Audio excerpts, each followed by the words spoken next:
Assalamualaikum warahmatullahi wabarakatuh. Halo semuanya.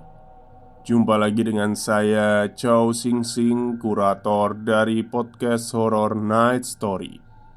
Halo, apa kabar semuanya? Semoga kalian semua sehat-sehat ya.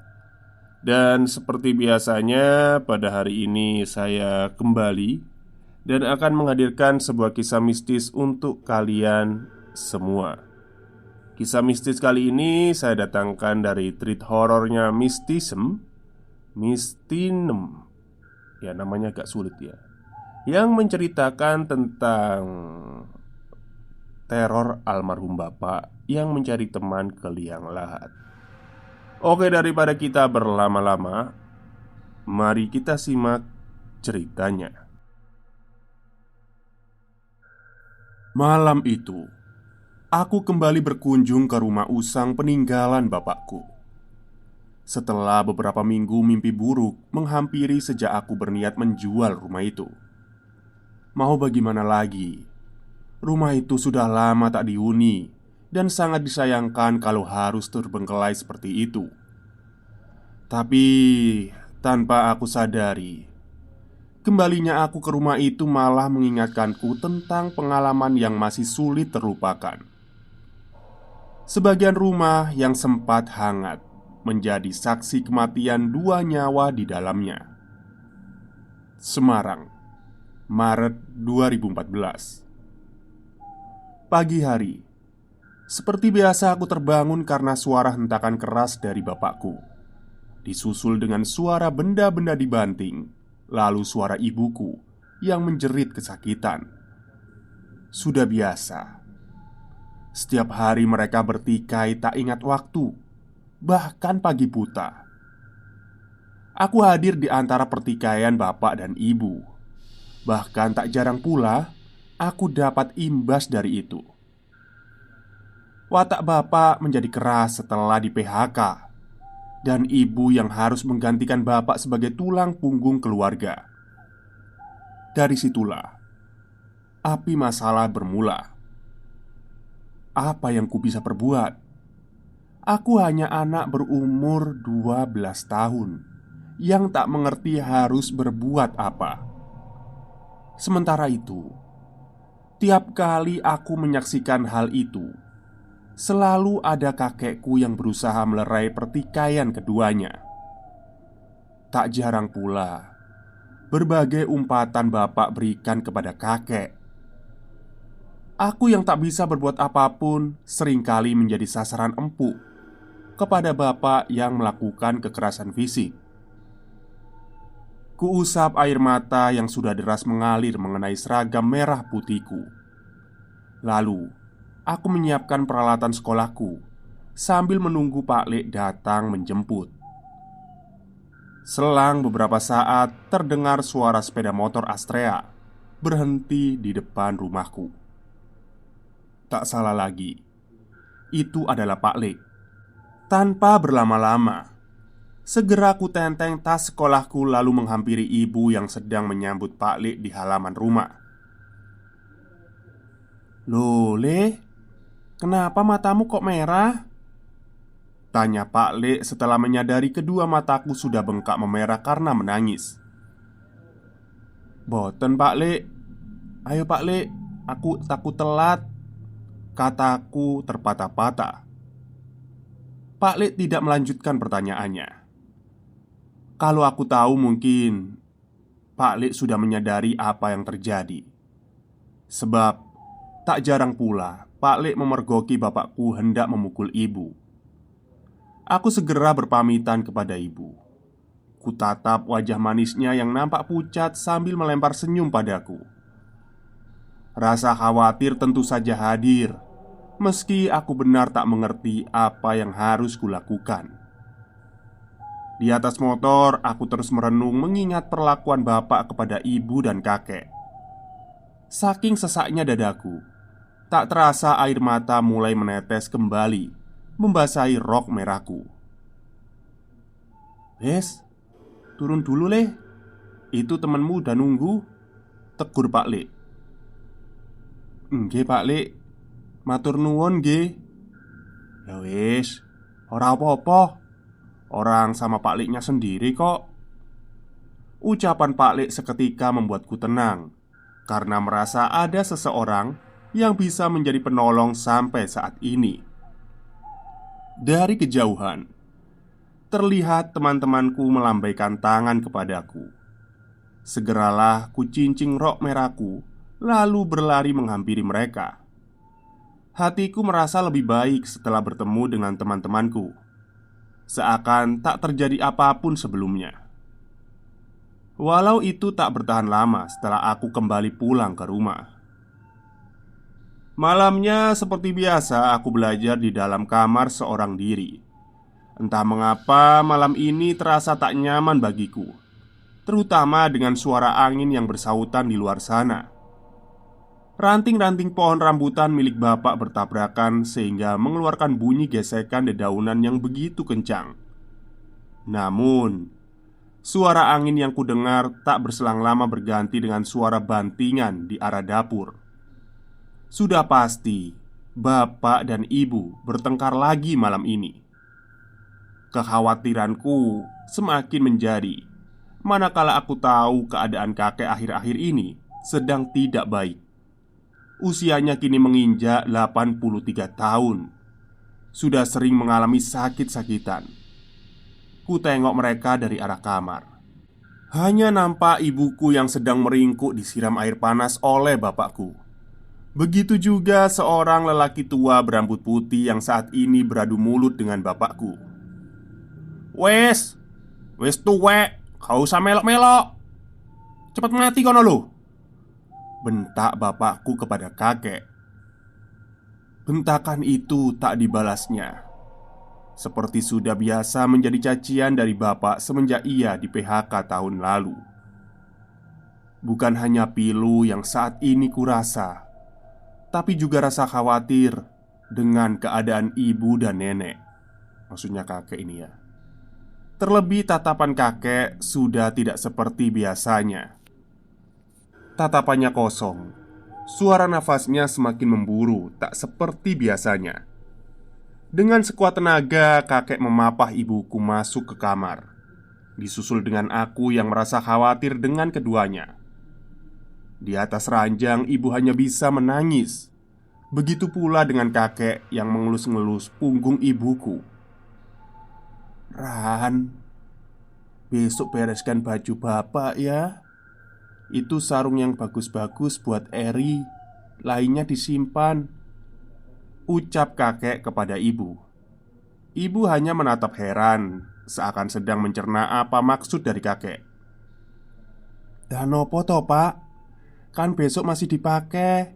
Nanti dicuci aja ya pak," balas ibu. Kusaksikan percakapan keduanya sambil terus memperhatikan kakek yang masih duduk di samping ibu. Keadaannya sudah memprihatinkan. Sudah beberapa minggu ini sakit parah. Tubuhnya sangat kurus, seperti tulang hanya dibalut dengan kulit. Rambut putihnya yang sudah jarang, serta bibirnya yang selalu terbuka untuk bernafas. "Udah, pada keluar saja sana. Tidur aja orang tua satu ini. Dengerin itu, ada burung gagak di atas rumah, mau ngambil nyawamu." Bapak tiba-tiba membuka gorden pintu sambil meracau habis-habisan kepada kami. Kakek yang mendengar hal itu langsung beranjak masuk ke dalam kamarnya. Bahkan jalannya saja mengayun ke kanan dan ke kiri seakan ingin jatuh. "Toh, kapan rumah itu jadi? Cepat diselesaikan nak. Bapak pengen nempatin." Satu kalimat terucap dari bibir kakek sebelum ia benar-benar masuk ke dalam kamarnya. Entah mengapa, aku merasa ada yang aneh dengan ucapan itu. Sementara itu suara gagak yang diucapkan bapak benar terdengar suaranya, membuat perasaanku makin tak tenang dan takut terjadi sesuatu yang buruk. Kalimat terakhir yang diucapkan kakek seperti sebuah pesan untuk kami. Memang sudah sejak lama kakek ingin sekali tinggal di rumah yang dibangun oleh bapak sejak tahun 2010. Rumah yang sedang dibangun tepat di halaman luas rumah ini memang memakan waktu yang cukup lama. Terlebih karena faktor ekonomi keluarga yang tidak stabil beberapa tahun belakang, yang membuat rumah itu memerlukan proses cukup lama. Walau tahun ini bisa dibilang sudah 70% jadi. Keesokan harinya aku kembali terbangun karena teriakan serta tangisan wanita yang sudah sering kudengar, yaitu ibu. Tapi entah apa yang terjadi pagi ini, aku tak mengira bahwa bapak dan ibu bertikai lagi karena tak ada suara bapak yang hadir di sela tangisan ibu. Setengah sadar, aku mencoba bangun, lalu beranjak dari ranjangku. Ku buka pintu kamar, dan sudah terlihat wajah ibu yang merah sambil menangis sesenggukan. "Ada apa, Bu? Dipukul bapak lagi?" tanyaku yang seketika panik melihat ibu histeris. Ibu tak menjawab. Dia hanya menunjuk lurus ke arah kamar kakek. Segeralah aku berjalan masuk ke dalam kamar kakek. Sudah terlihat bapak yang duduk lemas di samping kakek yang masih tertidur pulas. "Ada apa, Pak?" Aku masih tak mengerti dengan apa yang terjadi.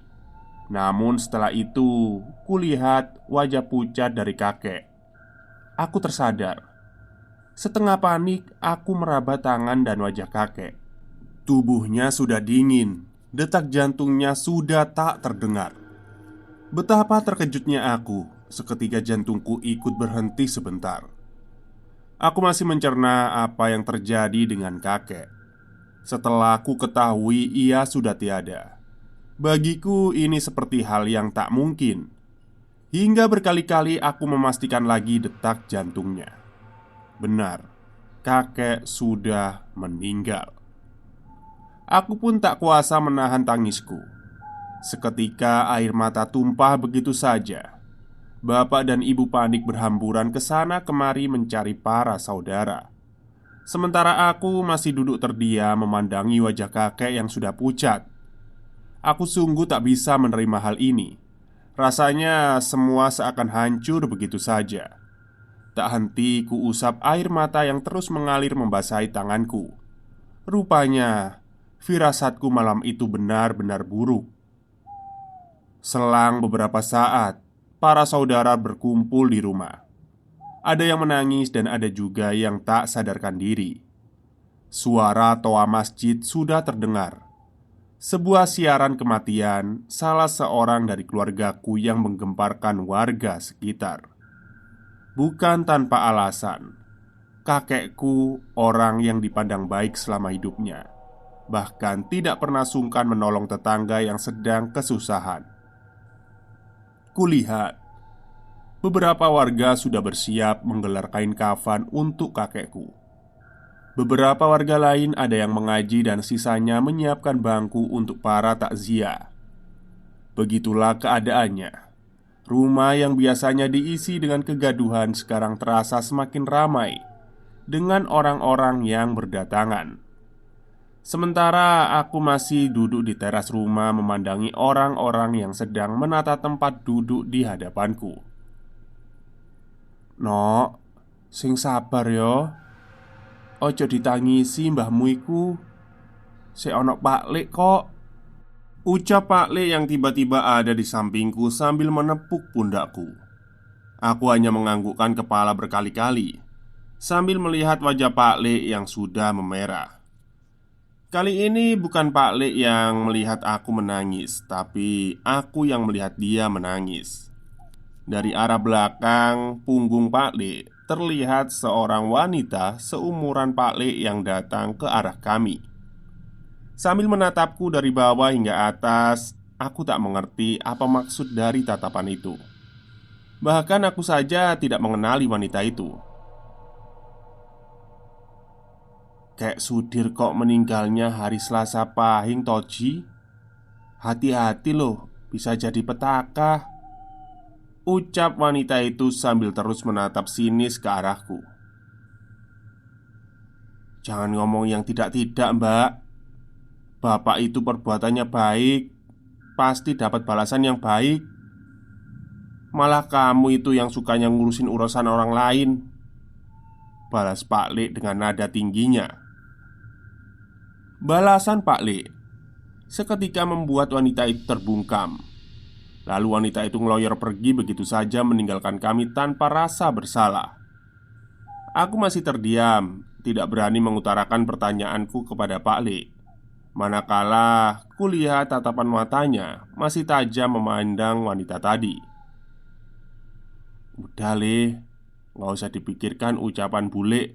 Nggak bener itu," ucap Pak Lek. "Emangnya ada apa kalau kakek meninggalnya hari Selasa Pahing, Pak Lek?" "Udah nggak ada apa-apa. Ayo masuk, ngaji buat kakek." Serangkaian acara hampir selesai. Mayat kakekku sudah dibungkus dengan kain kafan dan siap disolatkan. Bapak-bapak yang hendak melakukan sholat jenazah sudah siap membawa keranda untuk mengangkat jenazahnya menuju musola terdekat. "Sebentar mas, sebelum meninggal, Bapak ingin bisa menempati rumah yang sedang saya bangun.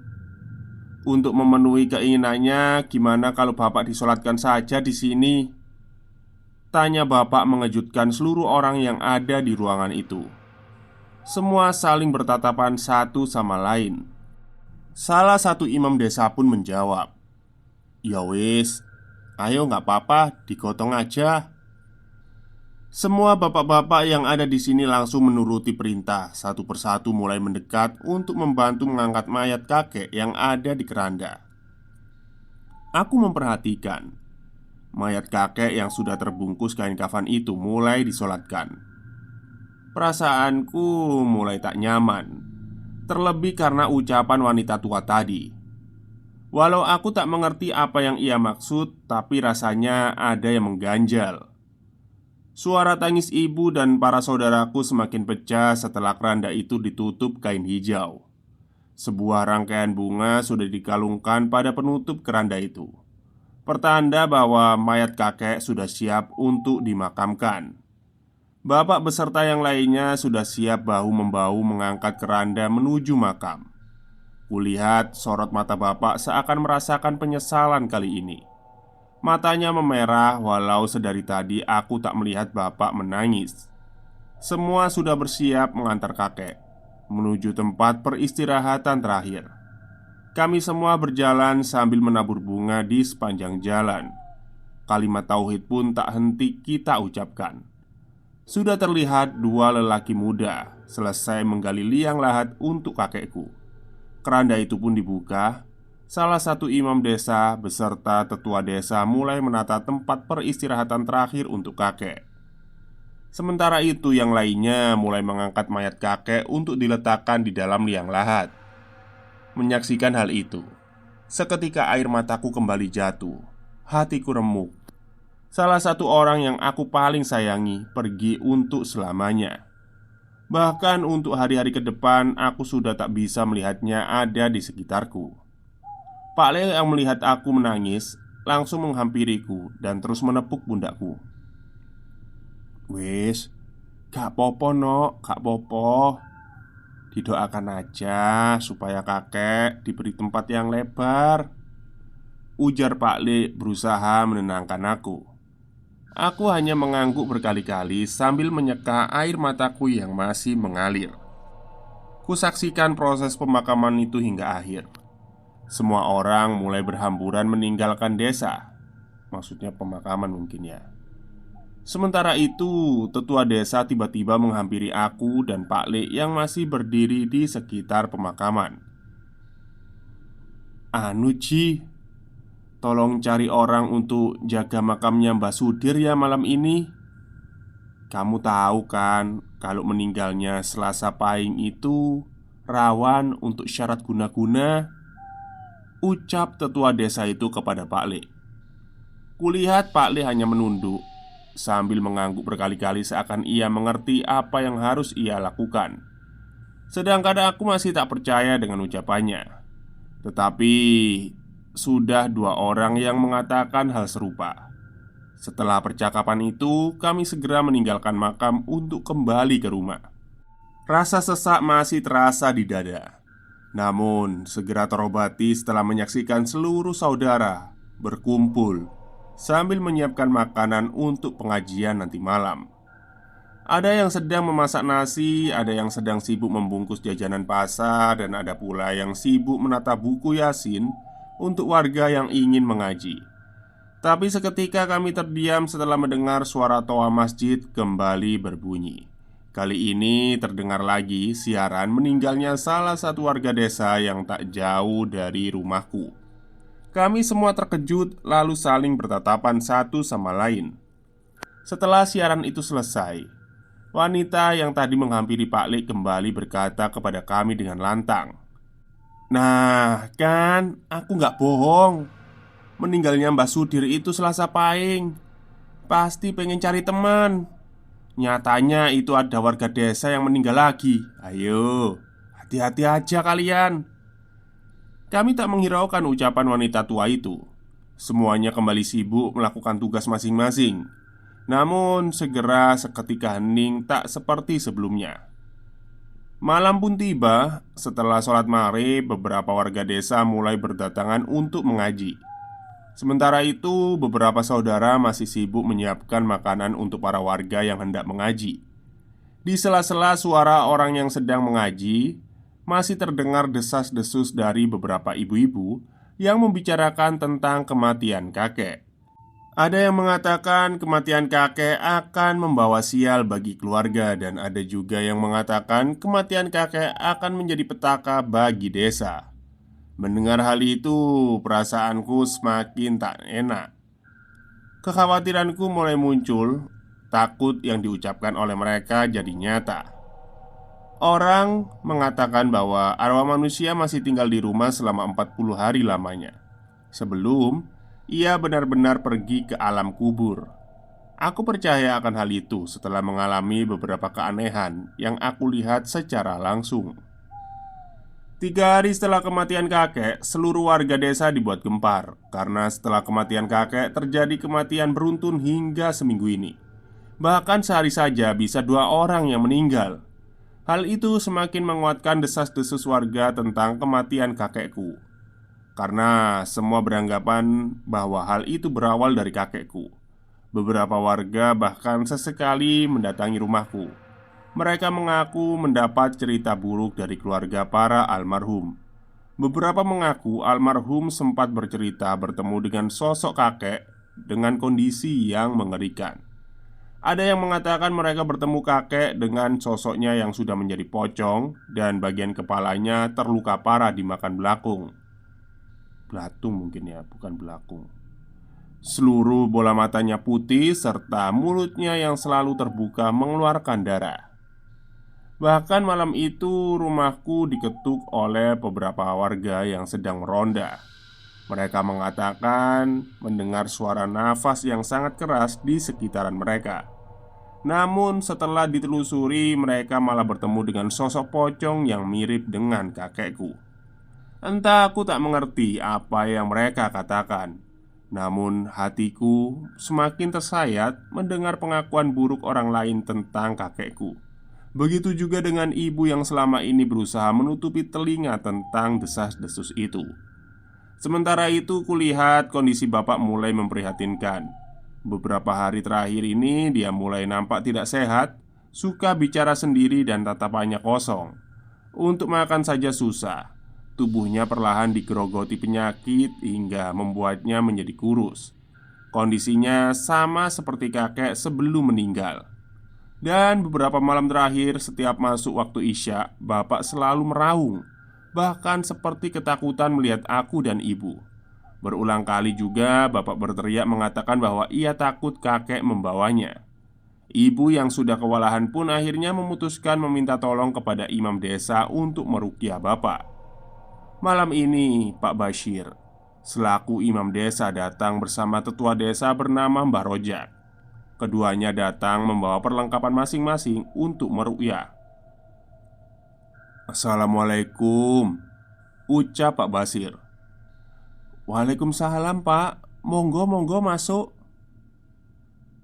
"Seyono, kok di rumahmu ini kok surem yo?" ucap Pak Basir sambil mengerutkan dahinya melihat sekeliling rumah. Sambil berjalan mengitari rumah, Pak Bashir berhenti di dekat pohon rambutan milik Bapak. Kami terkejut ketika ia kembali sambil membawa gulungan kertas yang berisi tanah. "Ada yang ceroboh ini, Rah. Bawa ini. Wes, aku obati dulu suamimu." Kami pun masuk ke dalam rumah. Tak kusangka keadaan rumah sudah kacau balau. Barang-barang berserakan, bau kemenyan dan minyak melati menyeruak menusuk hidung. Sementara itu, Mbah Rojak masih membacakan amalan sambil menahan kepala bapak yang sedang meraung kesakitan. Aku dan ibu hanya saling bertatapan sambil berdoa untuk kesembuhan bapak. Kulihat raut wajah khawatir ibu, begitupun aku. Kini kondisi bapak semakin memprihatinkan. Bahkan Pak Bashir dan Mbah Rojak terlihat mulai kewalahan. Sedari tadi mereka mencoba mengobati bapak dengan segala cara, namun semuanya sia-sia. Tak ada satupun cara yang bisa menyembuhkan bapak. "Ran, aku pengen ngomong sama kamu." "Oh, nji pak, ada apa ya?" tanya ibu dengan suara gemetaran dan ketakutan. "Kayaknya sudah takdirnya suamimu begini. Bungkusan yang aku bawa ini punya suamimu. Selama ini ternyata suamimu sendiri yang bikin Mbah Sudir sakit." Mendengar ucapan itu membuat tangis ibu seketika pecah. Seluruh badannya gemetar. Tangisnya semakin histeris karena memandang kondisi bapak yang sudah mengenaskan, seperti sedang sakaratul maut. Aku pun hanya bisa menangis di samping ibuku. Entahlah, tak ada pilihan lain selain merelakan semua kepada Sang Pencipta. "Ini aku bakar, tapi tidak ada jaminan nyawa suamimu aman ya Ran. Kamu ikhlaskan saja." Aku hanya mengangguk berkali-kali, dan ibu pun juga. Aku mengerti apa yang tengah dirasakan oleh ibuku. Sesak dadaku kembali terasa. Tak siap menerima kenyataan bahwa orang yang kusayangi akan pergi lagi. Walau berbagai perlakuan buruknya selama ini, namun tak membuat rasa sayangku kepada bapak mati. Di halaman rumah, Pak Bashir mulai membacakan suatu doa sambil membakar bungkusan kertas itu. Ternyata di atas kertas putih itu bertuliskan huruf-huruf seperti raja yang aku tak mengerti apa artinya. Setelah kertas itu hangus terbakar, kini terdengar suara raungan bapak yang semakin kencang, sambil terus mengatakan bahwa kakek datang menjemputnya. "Bapak teko, bapak teko, bapak teko." Setelah itu, bapak benar menutup mata untuk terakhir kalinya. Dan lagi, satu orang yang kucintai pergi meninggalkan aku selamanya. Tapi setelah kematian bapak pun desas-desus malah semakin terdengar jelas di telinga kami. Bahkan kemanapun kami pergi, selalu mendapat pertanyaan yang sangat menyayat hati. Beberapa hari setelah kematian bapak, semakin banyak kematian beruntun tiap harinya. Dan kusadari mungkin benar ucapan wanita itu. Kematian kakek dan kematian bapak menjadi teman untuk diajak ke liang lahat. Seminggu setelah kematian bapak, desa semakin gempar. Bahwasanya teror pocong bapak semakin menjadi-jadi. Setiap malam warga mengaku mendengar dentuman dari atap rumahnya. Setelah itu berganti dengan suara ketukan pintu. Begitu juga warga yang mengaku mendengar suara nafas yang amat keras, sama seperti yang didengar oleh warga yang saat itu meronda. Namun, hanya beberapa warga saja yang bisa melihat jelas sosok pocong bapak yang meneror warga sekitar. Setelahnya, semua kembali normal sejak kami mulai rutin menggelar pengajian di rumah. Semarang, April 2023. Sampai saat ini masih kusimpan cerita lama yang menjadi kisah sedih hidupku ini. Tak ada lagi pocong bapak yang menghantui kami. Bahkan kami masih berusaha menutup rapat kejadian detailnya, biar hanya kami saja yang mengetahui hal ini. Namun masih sering kubawakan cerita ini kepada kerabat dan teman-temanku. Tapi anehnya setelah aku ceritakan ini, mereka tak berani membicarakan lagi tentang cerita itu. Entahlah, mereka katanya mengaku bertemu dengan sosok pocong bapak di mimpi maupun di tengah malam ketika mereka sedang sibuk mengerjakan sesuatu. Aku setengah tak percaya dengan ucapan mereka, sebab selama ini aku tak pernah berjumpa langsung dengan pocong bapak. Sekian cerita kali ini, semoga kalian sehat selalu dan dilancarkan segala urusannya. Amin. Amin ya.